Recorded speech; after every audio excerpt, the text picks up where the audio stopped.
E quella che comparsi a sto paese.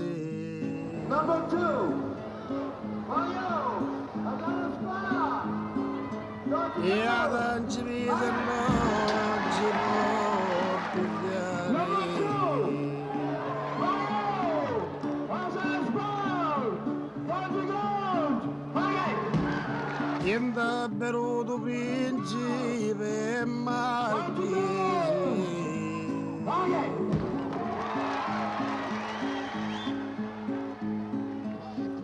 E pure cavaliere cuore copar male mare.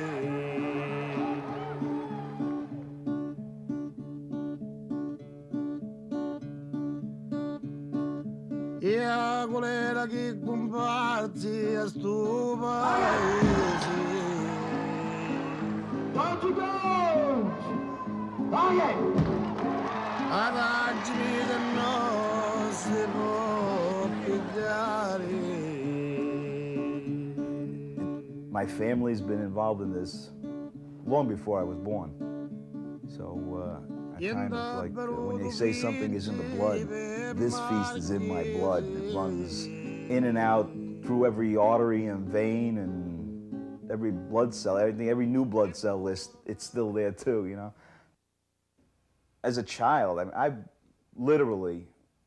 I've always been asked how long I've been in the feast, and it might be a stock answer, for me anyway, it's a stock answer to say I've been in it since before I was born. I look at the faces of the guys and I understand it's very deep. It's rooted right into the time they were little kids, you know? It's rooted into my kids since they were little kids. I had records that Phil gave me, and I played these records, and I remember my little boys when they were little bit of guys, you know, picking one another up and carrying themselves in a chair to the music. My father used to take my grandfather, of course my mother came, my grandmother came, we all went. It was a real feast. We used to go to Brooklyn, we used to go to Astoria, we used to go to 108th Street East, and we used to see the Giglio all over the place. And when I was a little kid, I used to look up at this tall thing, and I used to get so scared when I saw this thing go up in the air, and the guys underneath, and this thing shaking up there, and I used to get scared. Sometimes I remember I would cry, and my father would hold me on his shoulder, and I would watch, and I was in awe. I was in total awe. Please, move back. We need lots of room. We're going all the way to that. You'll see a guy about 10 feet away from the Giglio with a cane in his hand, and he'll be directing the men underneath. The band on top will play, and when it plays up until the chorus of the theme song, at a certain downbeat, at a certain note, all the men together in unison will lift the structure up on their shoulder, and the guy with the cane will instruct them where to go, whether to walk straight, backwards, or turn around, or what. And for the people that are far away, like down towards the end of the block by the church, they only see this slight movement. They're really not sure what happened until all of a sudden the Giglio starts to move off the sidewalk and it's coming forward into the square. You'll see the men underneath there struggling to gain space with their feet.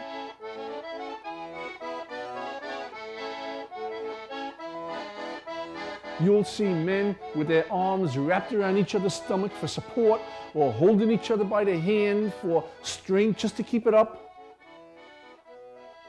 And all of a sudden you hear the crowd. It's like the wave. You know the wave that you see in the baseball stadium? Well, the sound gets like a wave. It just gets louder and louder. All the oohs and the ahs and the applause that starts, because the people now realize that this structure is actually moving. This giant statue that's been standing there on the corner all these days is moving. And they realize that this is just such an extraordinary event that they're witnessing. And then, at the command of the capoparanza, the guy with the stick, the music will stop, and the capoparanza will give 4 direct commands in Italian.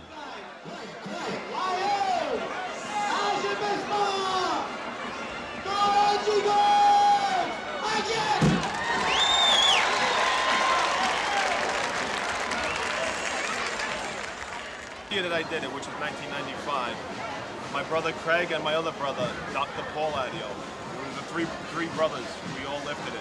And we thought it was going to be tough, but when you have 5,000 people cheering you on with love and joy and admiration and the pride and tradition that you have in your family heritage, that weight of 85, 90 pounds on your arms is nothing at all.